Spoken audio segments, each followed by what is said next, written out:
Hello, this is a little review for Sam as my instructor.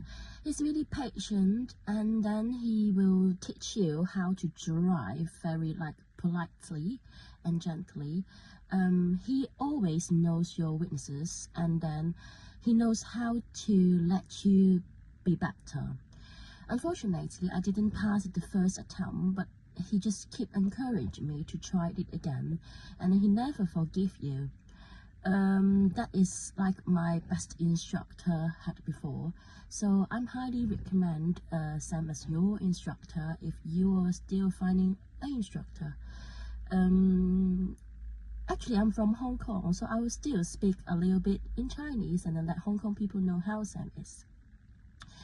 咁咧，我喺Sam 嘅訓練過程嘅裏邊咧，其實佢係一個好尊重你嘅人啦，佢會好清楚咁話俾你知其實你嘅弱點喺邊度啦，同埋去到尾段，譬如你想考試嗰個階段嘅時候，你會諗下自己有啲咩弱點，咁佢就會提供一啲線索俾你，咁讓到你去進步啦。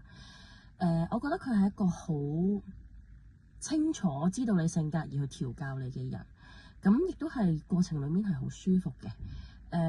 你會知道你有啲乜嘢不足，咁然後從而令到你慢慢變成一個好有自信嘅學生啦，同埋你都真係可以好有信心咁喺道路上面去揸車，咁亦都好開心啦，因為其實作為一個主婦咁樣啦，咁其實每日可以接返小朋友返學放學啦，咁所以都係一個好大好大嘅改變嚟嘅喺生活上。